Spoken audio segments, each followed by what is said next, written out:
de Shmuel. Voilà. Alors, tu nous offres, Izzy, vous nous offrez un cigare là? Ah, voilà. un peu, je suis un peu fumiste de temps en temps. On a dit fumiste, pas fumeux. Voilà, mais... Allez. Alors, on y va. Alors, vous avez le texte. Le point, c'est comme ça. Donc, David est allé avec Bathsheba. Et, comment dire, ça fait un gros problème, un énorme problème sur lequel nous avons beaucoup travaillé. Et même après avoir passé séance après séance sur le problème de Bathsheba, de David et Bathsheba, il est difficile de définir de manière extrêmement précise quel était le problème. Bon. En tout cas, il y a eu un gros problème. Pardon. Allô? Oui. Oui, regarde, je suis en cours. Je te rappelle quand je pourrai, excuse-moi. Hein. Merci de m'avoir rappelé, David. Hein, je te rappelle. Donc, le point, donc il y a eu un gros problème.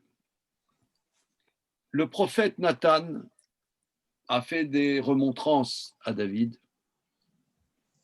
Et là, nous avons vu deux choses. Nous avons vu la grandeur du prophète Nathan qui a eu la force de caractère de faire des réprimandes au roi, des réprimandes cinglantes au roi, et la grandeur de David qui a écouté ces remontrances. Mais David va être puni que Hachem lui dit le mal, les malheurs ne quitteront plus ta maison. Voilà. Je lèverai le mal du sein de ta maison. Et si, depuis le début, que David apparaît dans les textes, c'est vraiment grandeur, gloire de David, à partir du verset que nous allons commencer, ça va être grandeur et décadence. Ça va être vraiment la catastrophe. Catastrophe sur catastrophe. Alors, on commence le verset Aleph. Vayehi Rareken. Alors, encore quelque chose avant de commencer. Pour étudier les textes des prophètes, c'est un gros travail. C'est un gros travail. D'ailleurs, dans les yeshivot, on n'étudie pas tellement les textes des prophètes parce que, en vérité, ça demande un gros bagage technique pour les aborder. Voilà. Alors, Vayehi Acharechen, Uleavshalom ben David achot Yafa, Ushema Tamar, Vayavea Amnon ben David. Ce fut après cela. Qu'est-ce que ça veut dire? Ce fut après cela, c'est-à-dire ce fut après la prophétie de Nathan qui lui a dit que le mal n'arrêterait pas de sa maison.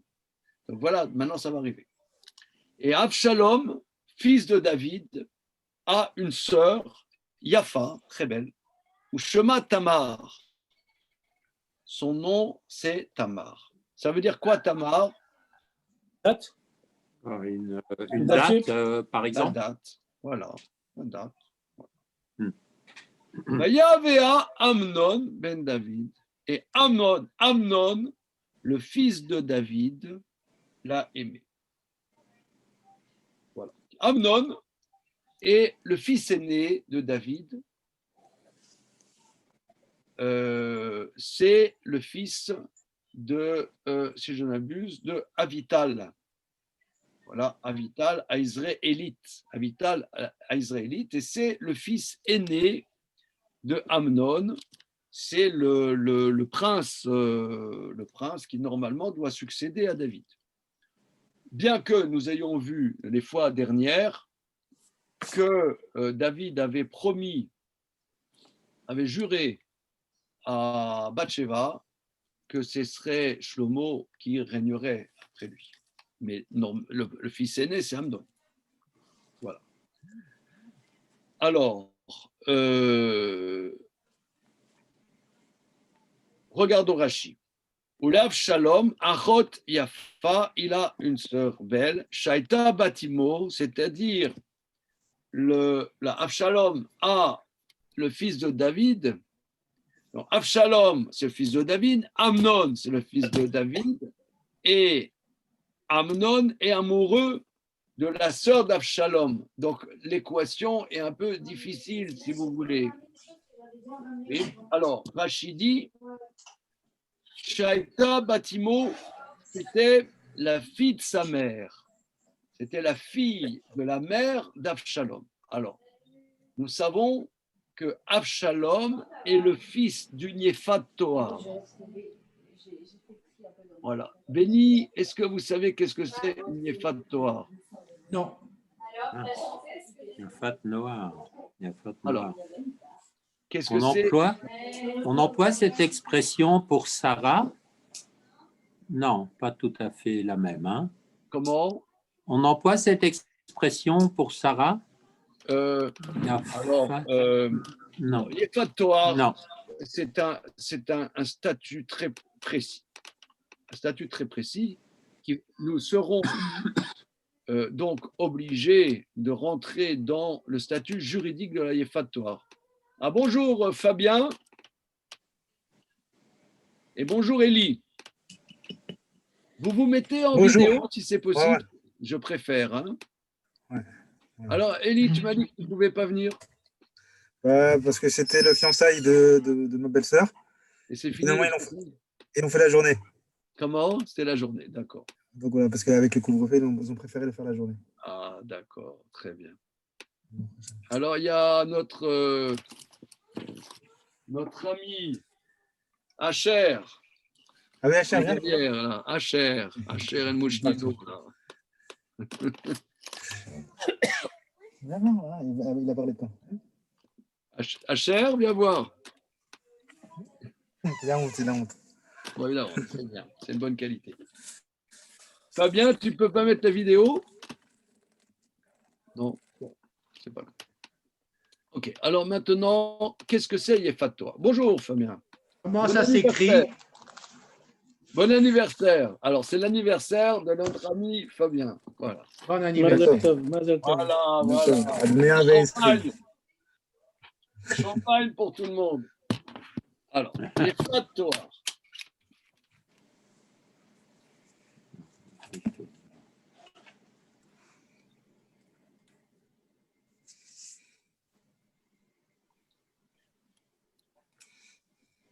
Néphat Toar. Excusez-moi, vous me connaissez, je peux me permettre. En bonne traduction en français, ça veut dire, excusez-moi, bien évidemment, belle gueule.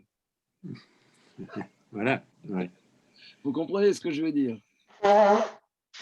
Oui, bien. Un beau minois. Ouais, mais ça, c'est trop. C'est trop saupoudré. C'est trop recherché. C'est justement le saupoudré qui veut. Voilà.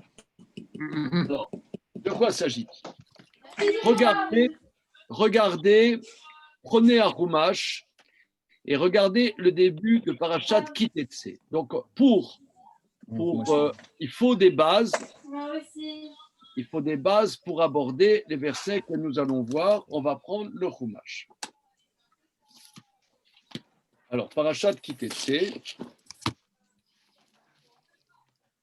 dans Devarim. Bisous. Ouais. C'est okay. Dans Devarim, chapitre Kaf Aleph, verset Yud. Il n'y a pas de problème. J'ai Ekev. C'est bon? Est-ce que vous avez le chumash avec vous? Ok, qui t'etse la milchama. Ok. Moi aussi. C'est bon. Qui t'etse la milchama, aloy vecha, Moi aussi, mamie. ונתנו השם אלוקיך בידיך ושבית שביו. Amen, mamie. Quand tu sortiras à la guerre, Moi aussi, mamie, je fais que des bonnes choses. Aujourd'hui, c'est avec le c'est service poussez là les commentaires. Ah, familiaux. déjà? Je n'entends plus rien. Moi, je pense qu'on allait vraiment, je mange des cookies. C'est vous les commentaires. Moi, je mange des familiaux, cookies. là, qui mangent des cookies. Ah, c'est moi. Donc, il y a des cookies chez Eliyahu Mimoun, que tout le monde le sache. Voilà. Qui t'etse la milchama, quand tu sortiras à la guerre contre ton ennemi, Unotanu Hashem Elokecha biadecha, que l'Éternel, ton Dieu, a donné ton ennemi dans ta main, les Shavita Shivio, et que tu as ramené les captifs de la guerre. Veraita bashivia eshet yefat toa vechashakta ba velakarta lecha leisha. Tu verras dans les prisonnières une femme très belle. Tu désireras en elle et tu la prendras comme femme. Veveta to betecha, tu l'amèneras dans ta maison. Vigilcha et rocha veasta tzipornea, tu l'amèneras dans ta maison, elle rasera sa tête et laissera pousser ses ongles. Vesira et simlat shivia maalea, elle enlèvera l'habit de captive d'elle. Veyashva bebetecha, elle sera assise dans ta maison. Barta et avia vetima yirariamim, elle pleurera son père et sa mère un mois plein. Vacharken tavo elea, ubealta vaita lechalisha. Après, tu auras une relation avec elle et tu la prendras pour femme. Vaya imlo chafatz taba, et si tu n'as plus de désir en elle, veshilarta le nafsha, tu la reverras à elle-même, ou maro lotim kerena bakasef, tu ne pourras pas la vendre avec de l'argent, l'otita merba, tu ne pourras pas la faire travailler, tachat asherinita, parce que tu l'as offensée quelque part. Alors, il y a tout un corpus d'alachot sur ces versets. Il y a un grand débat. Alors, la plupart des commentateurs expliquent ce passage de la manière suivante.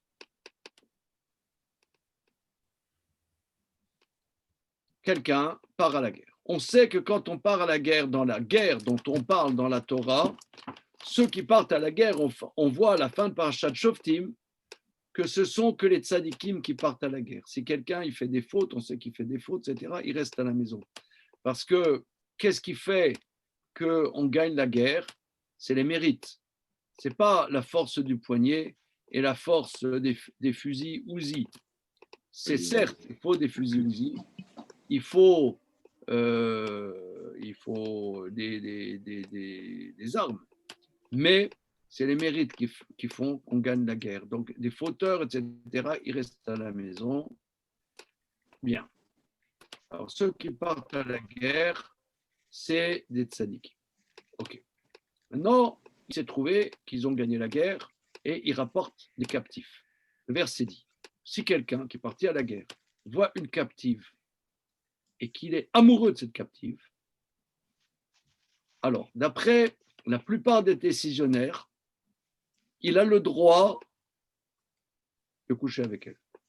À une condition, c'est que après avoir couché avec elle, il l'amène chez lui et avec le protocole suivant. Il ne doit pas, si vous voulez, ici, c'est une législation pour encadrer le viol de guerre. On sait qu'à la guerre, il y a des viols tout le temps. Il y a des viols tout le temps. On a déjà parlé de ça à des séances précédentes, mais comme il y en a quelques-uns d'entre vous n'était pas comment dire, séance précédente, je dis un mot là-dessus. Je dis un mot là-dessus que les viols de guerre sont systématiques. La Gemara parle beaucoup de ça parce que c'est un sujet halachique délicat, parce qu'une femme juive, par exemple, qui a eu une relation avec un goy une fois, ne peut plus se marier avec un Kohen. Donc,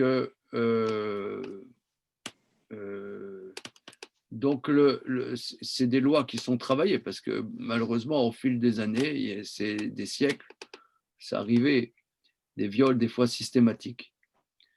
Alors, je vous donne un exemple.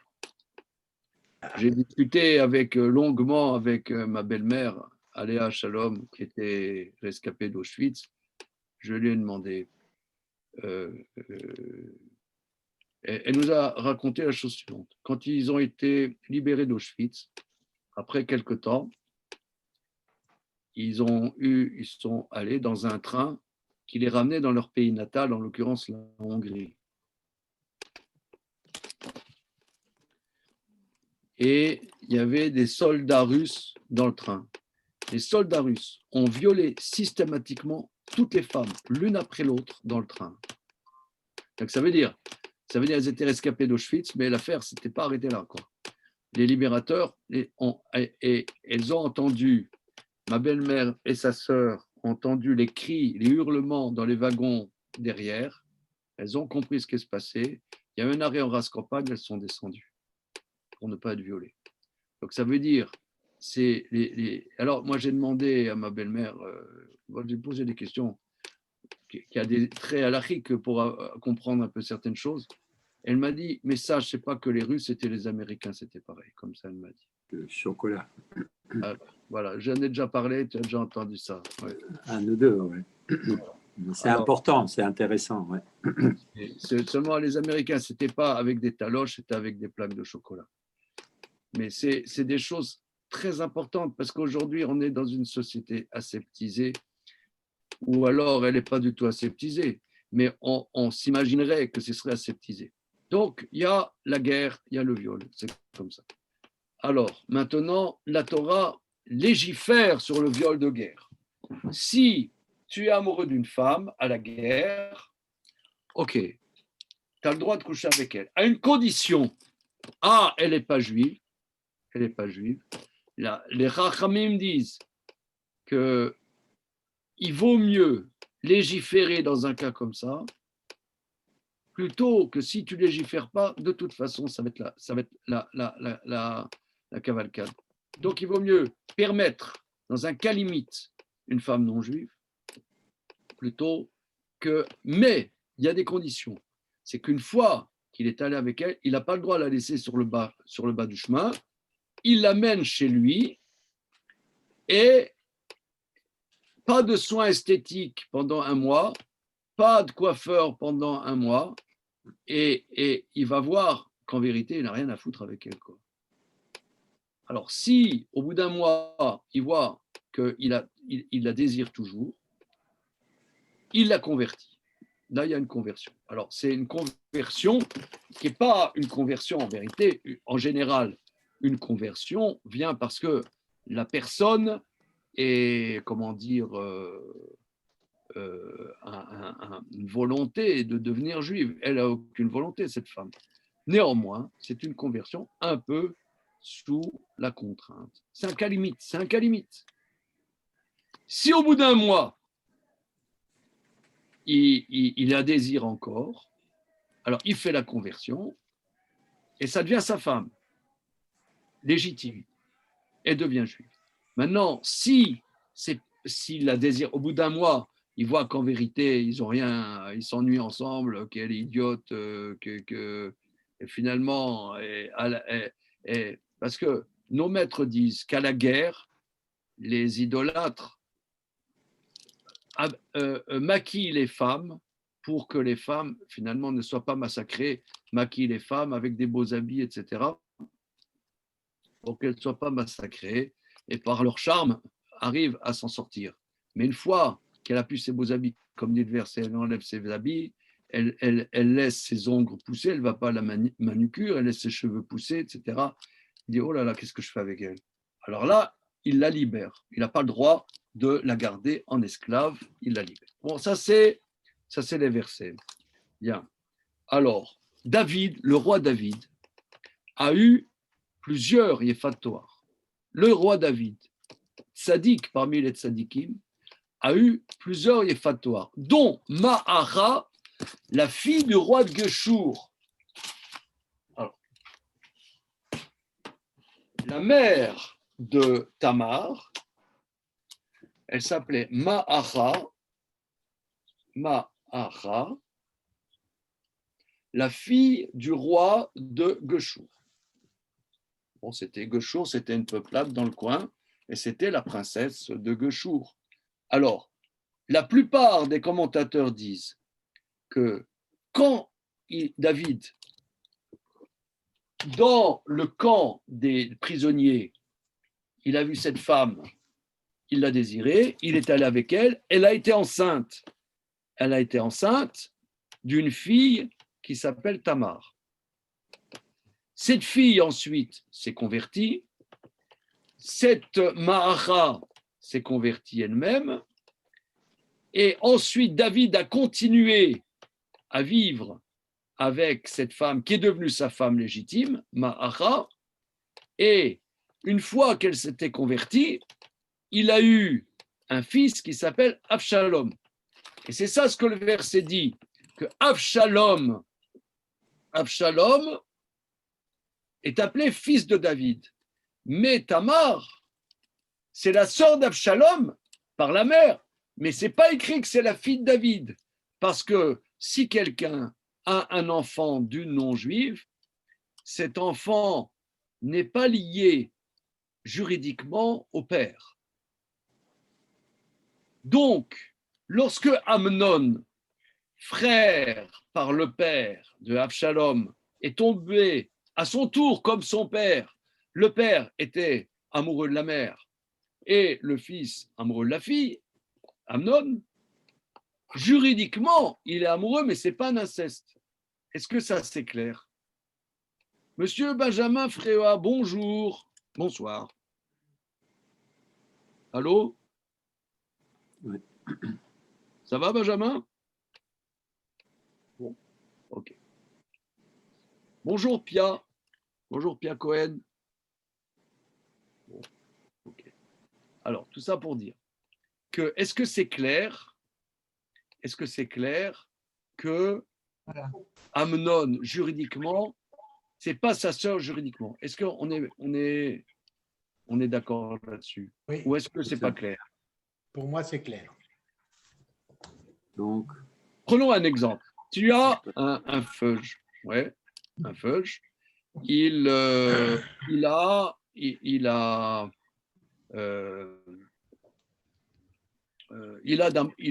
un premier mariage, il est marié avec une juive et il a un fils, une juive.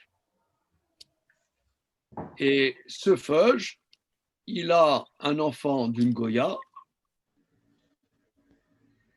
et cette Goya ensuite se convertit. Eh bien, le fils de la juive a le droit d'épouser sa sœur biologique, mais juridiquement, c'est pas sa sœur. Eliaou, c'est clair? Comment? C'est bon? Oui, c'est très clair, oui. C'est clair? Bien. Alors, ça, c'est la Shita Rambam. Ça, ce que je vous dis, c'est la démarche de la plupart des Rishonim. Rashi a, dans la Gemara, dans plusieurs endroits, dans Sanhedrin et dans Kiddushin, une autre démarche. Je vous dis la démarche. Une fois, la démarche que je vous ai dit, elle est claire. Rashi a une toute autre démarche qui soulève énormément de questions, mais je vous dis la démarche de Rashi. Rashi dit la chose suivante, que Chazvé Shalom, jamais un juif n'a le droit d'avoir une relation avec une non-juive. Qu'est-ce que ça veut dire? Alors, ce statut de Yefat Toar, le statut est comme ça, qu'il voit dans le camp des prisonnières une très belle femme qui il est extrêmement attiré par cette femme. Il la prend, il la convertit, il l'amène au mikvé.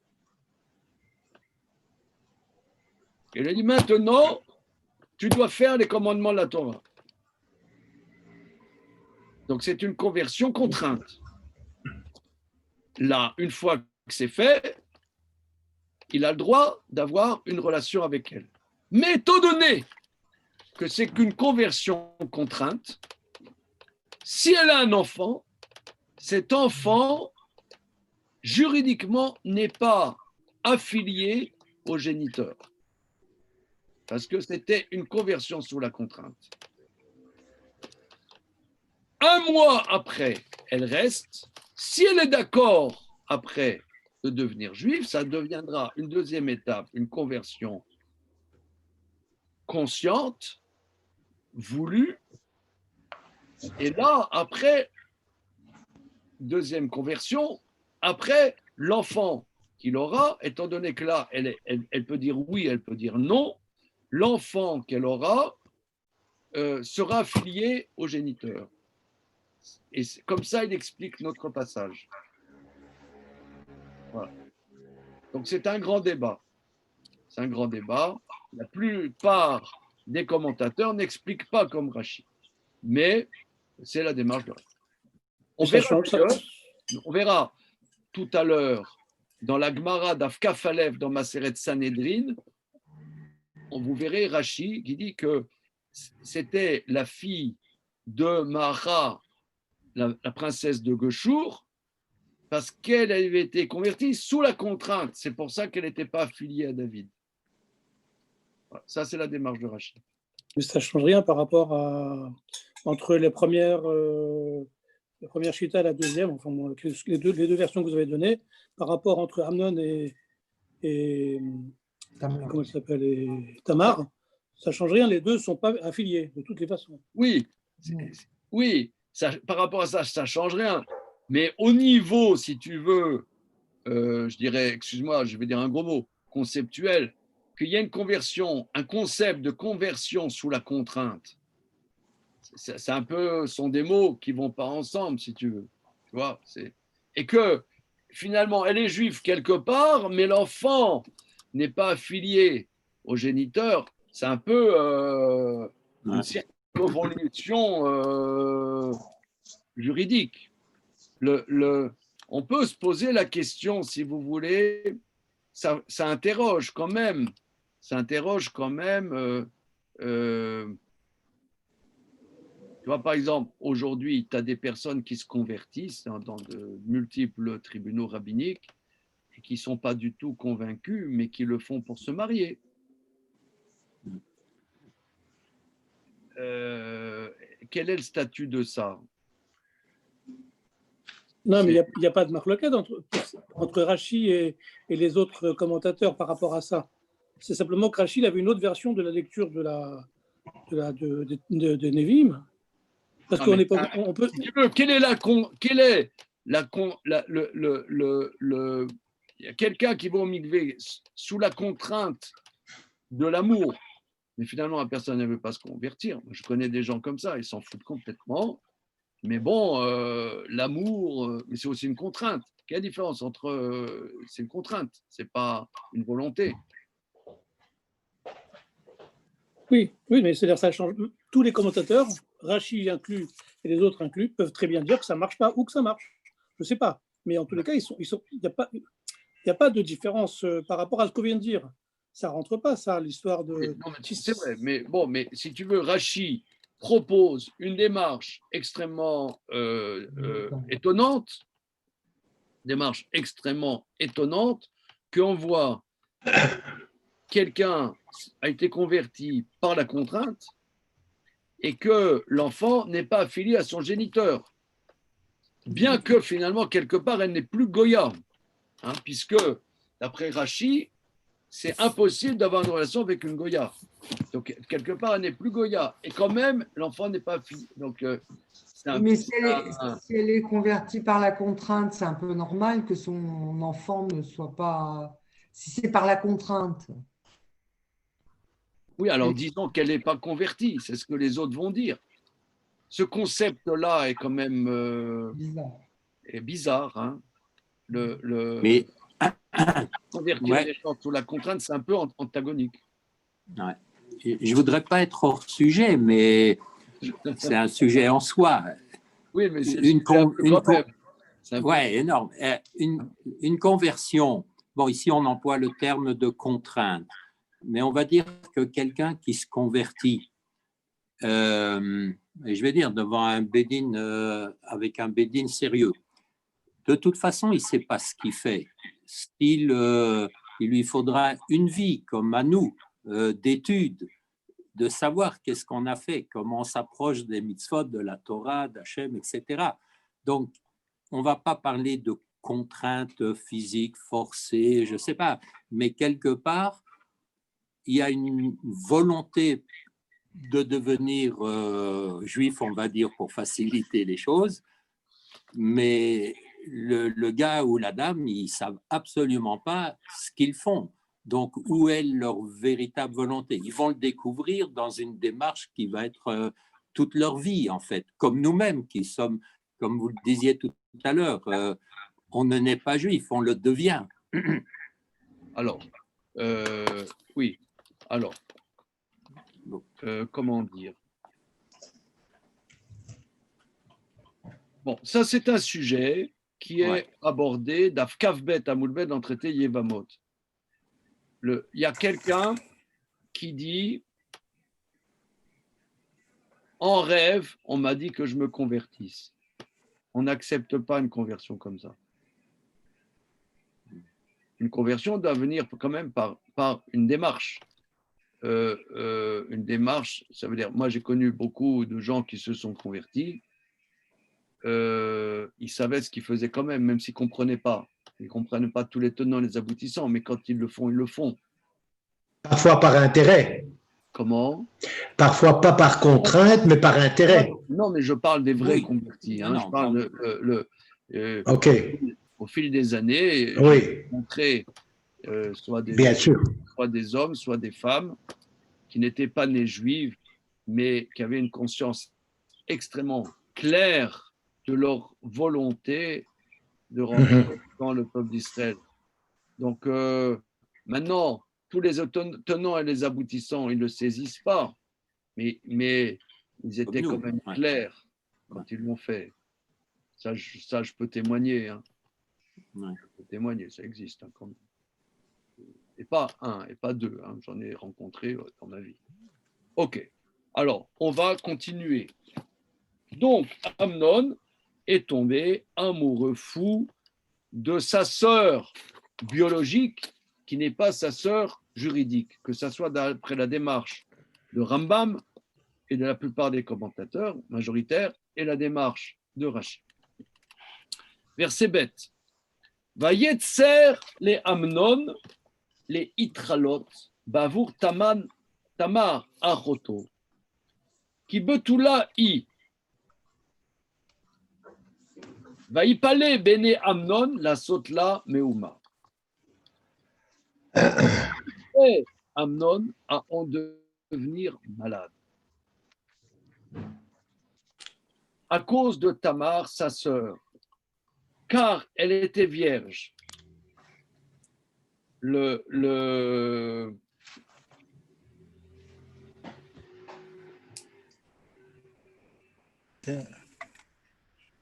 Alors,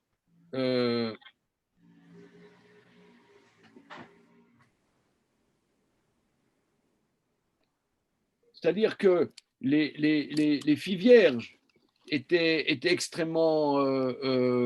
elles étaient dans la maison des femmes, quoi. Elles sortaient pas de la maison des femmes. Il y avait... c'était oriental, quoi. Les femmes, elles étaient dans la maison des femmes et les jeunes filles encore plus, quoi. Elles étaient préservées, elles étaient complètement préservées dans la maison des femmes. Voilà. Vaipalé, et ça paraissait impossible. Il palait. C'était loin de lui, aux yeux d'Amnon, de lui faire quoi que ce soit. C'est-à-dire, il n'y avait pas Instagram, Twitter, WhatsApp, Facebook. Il n'y avait pas tout ça à l'époque. Il ne savait pas du tout comment faire quoi que ce soit. Il n'y avait pas Zoom, évidemment. Donc, il était dépassé par les événements. Comment rencontrer sa sœur? Voilà. Ou le Amnon Réa. Amnon avait un ami. Réa, c'est un ami. Hein. Réa, c'est pas Ra, c'est Réa. C'est comme Ve'afta le Réacha Kamora. Tu aimeras ton prochain, ton ami. Amnon avait un ami.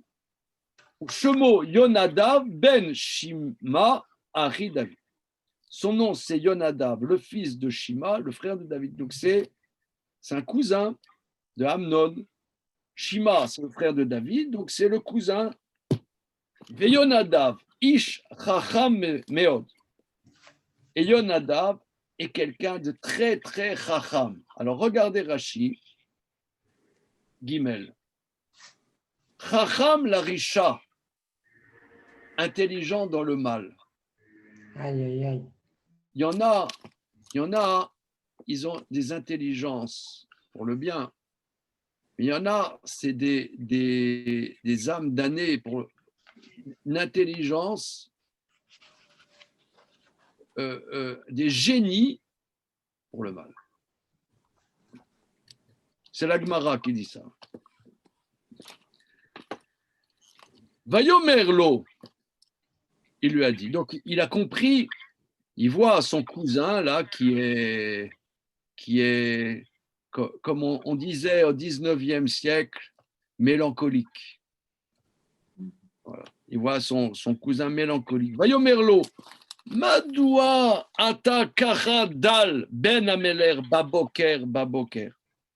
Allo tagidli.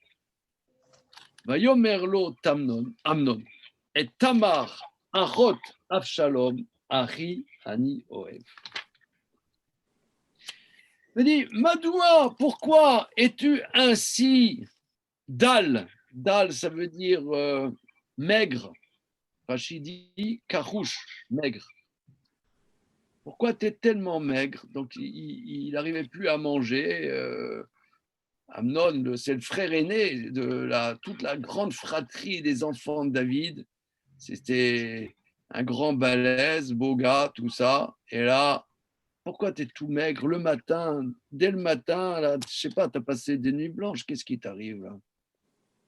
Tu es tout chiffonné. Allô, Tagibli, raconte-moi. Vayomerlo, Amnon lui dit, Tamar, la sœur d'Abshalom, mon frère, j'aime. Verset suivant. Vayomerlo Yonadav, Shechav al mishkavcha ve'itral, uba avira lirotra va'amarta elav, tavona Tamar achoti, va'tavreni lechem, va'asta lenai et abiria, le man asher ere, va'chalti miyada. Alors regardez, là, ça sera, c'est très profond, mais c'est un petit peu technique. Je traduis précisément, c'est un petit peu technique. Yonadav lui dit, Shrav al mishkavcha, couche-toi sur ton lit, Peitral, fais-toi malade. Fais comme si tu étais malade, comme si tu avais le corona. Non, c'est pas bon le corona parce qu'à cause de la suite, il y a du bidou. Mais fais comme si. Non, c'est pas bon pour la suite. Non, fais que, je sais pas, tu as une angine, que tu es malade.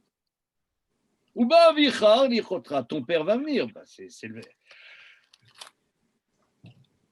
le fils aîné de David. Ton père va venir et tu lui diras que vienne Tamar, ma sœur, va tavreni lechem, qu'elle me requinque de pain, qu'elle me donne à manger du pain, et qu'elle fasse à mes yeux le réconfort, c'est-à-dire qu'elle prépare devant moi le pain à faire, elle fasse du pain devant moi, le manacher erré pour que je la voie faire et je mangerai de sa main.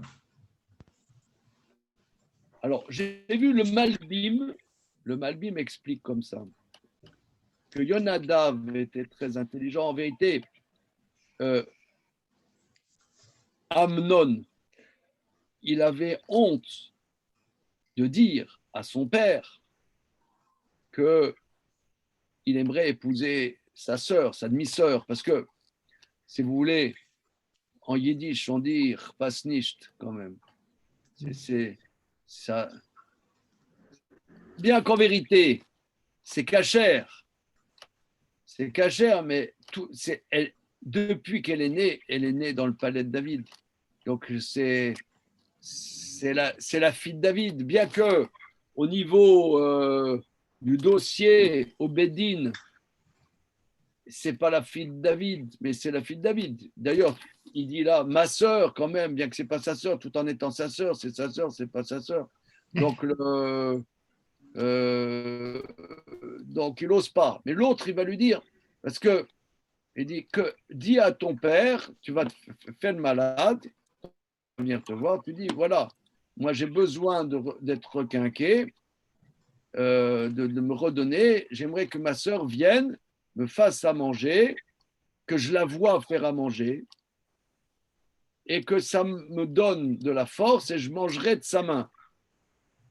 Ça, c'est ce que Yonadav il dit à Amnon de faire. Et Amnon, quand il va parler à David, il ne va pas dire comme ça, il ne va pas bien comprendre. Il n'était pas aussi fufu que son cousin. Donc c'était un conseil pas de reshoot alors. Ouais, c'est vrai, pas si rachat que ça. La démarche du Malbim, ça c'est la démarche de Malbim, Elle dédouane un peu. que sous-entendu, c'était une manière, si tu dis ces paroles-là, ton père va comprendre que il y a quelque chose d'émotionnel dans cette histoire. C'est pas simplement de manger. C'est qu'elle fasse à manger devant moi. C'est, excusez-moi l'expression, c'est érotique, quoi. C'est notre. Il y a un rapport avec Nida, pas Nida, quand on fait à manger, qu'il peut manger, qu'elle soit pas Nida, comme ça il est sûr, et qu'il puisse aller avec elle. Ah oui, parce que si le pain, elle est nida, le pain est impur. Oui, c'est bien. C'est une idée intéressante. Mais ce qu'il voulait dire là, c'est que ton père va comprendre qu'il y a un problème émotionnel et d'amour, quoi. Affectif, ouais. Affectif. Voilà. Alors, Vaishkav Amnon,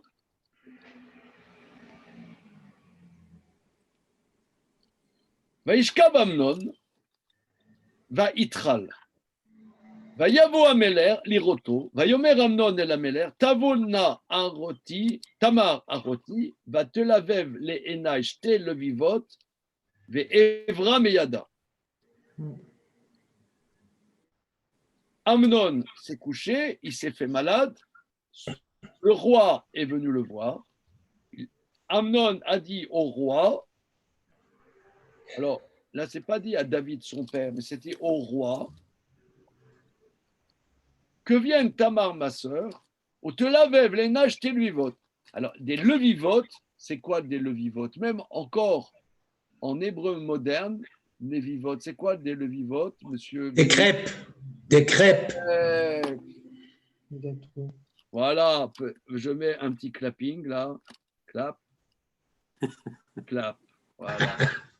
Voilà, c'est des crêpes. Qu'elles viennent faire des crêpes. C'est pas ce qu'il avait dit, Yonadav. Hein? Non, il avait des gâteaux. Du pain. Du pain. Du pain. Un plat. Qu'elle fasse devant moi 2 crêpes. C'est pas beaucoup. Il avait un appétit d'oiseau, tu vois. Là. Il était deux crêpes. En Israël aussi, il dit des blinses, des blinis. Hein? Ouais. Hein, 2 crêpes et je me évra, c'est la chaîne bari, je me requinquerai de sa main. Alors,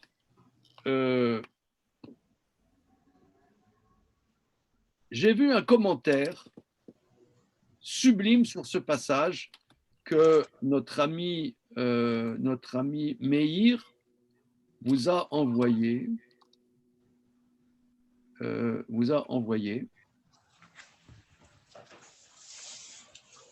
C'est d'un livre qui s'appelle le Ohel Rachel.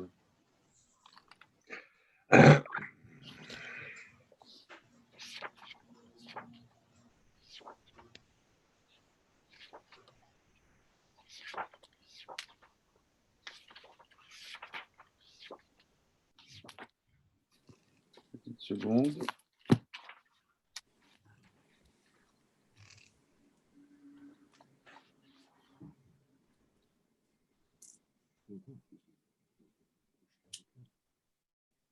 Page 107 du livre Ohel Rachel. Est-ce que vous avez ça avec vous? Page 109. Pardon, 109. On a reçu les textes, oui. 109, page 109. Bien. Alors, de quoi s'agit-il? De quoi s'agit-il? Il y a un maître qui est à Jérusalem qui s'appelle Rav Menachem Schlanger et il y a 33 ans environ, 34 ans, il a écrit un livre qui est un chef-d'œuvre, vraiment, un livre qui fait plaisir, qui s'appelle Ohel Rachel. Je vais expliquer. Tu connais, Eliaou, ce livre? Excusez-moi. Rav Schlanger, c'est la famille des Schlanger de. Non, Ouais, du non, 19e, c'est pas, non. d'accord. Ok. Non, non. Alors, ce Rav Menachem Schlanger, c'est le fils d'un Rav Moshe Schlanger, qui est un Rav de. C'est le Mashgiar de l'Eshiva Porat Yosef à Jérusalem. Et ce Rav Menachem Schlanger donc, a écrit ce livre. Et avec mon épouse, on a étudié systématiquement ce livre. Et ma femme a enseigné ce livre pendant 30 ans. Elle a enseigné plusieurs cycles sur ce livre. Elle a fait la traduction même intégrale en français du livre. Bon, mais on ne l'a pas publié parce qu'il faut des commentaires. C'est un livre très profond, extraordinairement profond. Et le livre est fondé sur les 3 mitzvot des femmes. C'est-à-dire que nos maîtres disent qu'il y a 3 mitzvot qui sont spécialement structurants dans la vie d'une femme. Il y a les lois de Nida, la pureté familiale, la chala, prélever la chala du pain et allumer les nérodes de Shabbat. Et il a construit son livre sur le sens profond, pourquoi ces 3 mitzvot structurent la vie de la femme. Qu'est-ce qu'il y a par rapport à la structuration de la vie de la femme? Il a écrit un livre entier là-dessus. Alors, dans le passage relatif à la chala, il fait un développement. Ce livre nous a tellement apporté et impressionné qu'on a voulu rencontrer l'auteur, qu'on a rencontré, et on est, je ne peux pas dire intime, mais on est amis avec le Rav Menachem Schlanger. On a un lien d'amitié, pas très soutenu, mais on a un lien d'amitié. Voilà. Il est plus jeune que moi, hein, entre parenthèses. Voilà. Et ça fait plaisir de voir qu'il y a des gens d'exception dans notre génération, franchement. Alors, il explique la chala, il fait tout un développement sur le fait de manger. Et on prélève la chala. Qu'est-ce que c'est la chala? On prélève la chala, une partie de la pâte qu'on donne au Kohen.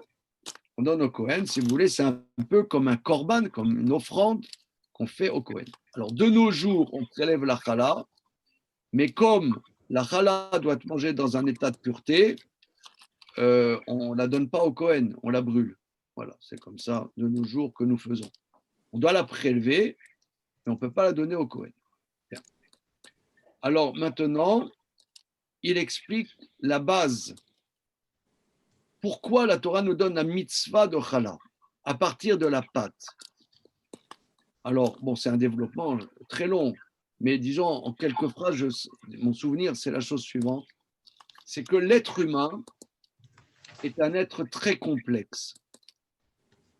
On ne se nourrit pas de choses simples.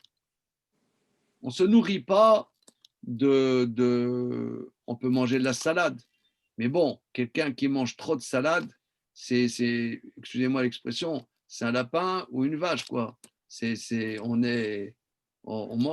L'humain mange des éléments complexes, mange des éléments cuits. D'ailleurs, notre brave Claude Lévi-Strauss a dit que la base, des éléments structurels de la société humaine, c'est le fait que l'humain cuit. Il y a énormément de rites dans toutes les cultures liés à la cuisson. La cuisson, c'est pas simplement bon, il faut bien cuire, mais ça représente la cuisson une dimension humaine. On fait passer de l'état de nature à l'état de culture. L'homme, par son action, transforme.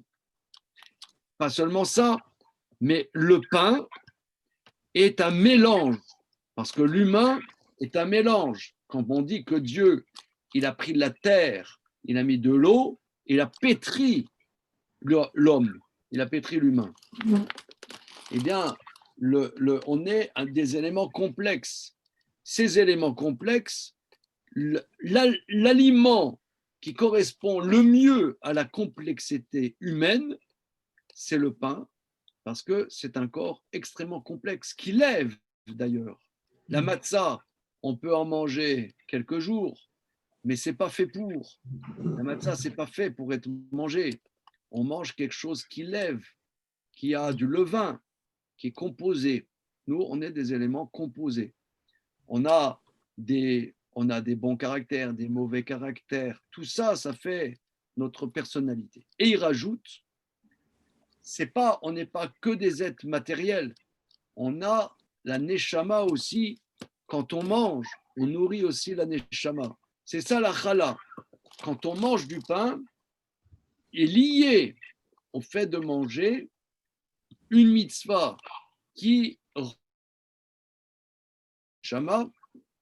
est la challah que l'on prélève et qu'on donne au Kohen. C'est pour ça que quelqu'un qui fait du pain, on prélève la challah que sur du pain fait par un juif, pas fait par un goy. Mais un juif fait de la pâte, ne prélève pas la challah, quelque part, ça voudrait dire pour lui qu'on se nourrit que du matériel. La challah va exprimer, challah, ça prend, on donne une dimension, quelque part, de neshama, de mitzvah à ce qu'on mange. Et le pain est dimension très particulière. La base de l'alimentation, en tout cas dans la civilisation dans laquelle nous on est, c'est le pain. Il y a d'autres cultures que je ne connais pas, où la base de l'alimentation, c'est le riz, ou bien le sorgho, ou bien le maïs, que sais-je. Mais nous, le peuple juif, évolue majoritairement dans une des cultures dont la base de l'alimentation, c'est le pain. Alors, il va développer à partir des versets que pas seulement le pain comme produit fini, mais même la fabrication du pain amène une structuration de notre personne. Regardez ce qu'il va dire. Donc, c'est la page 109. Page 109. Pia, vous avez le texte là? Moi, j'ai le texte de Shmuel, mais je n'ai pas le texte de. Il faudrait que je reprenne mon portable. Bon, alors, je vais le lire et traduire, hein, c'est pas grave. Mais voilà. Et koar achayut amiuchad shebalechem anu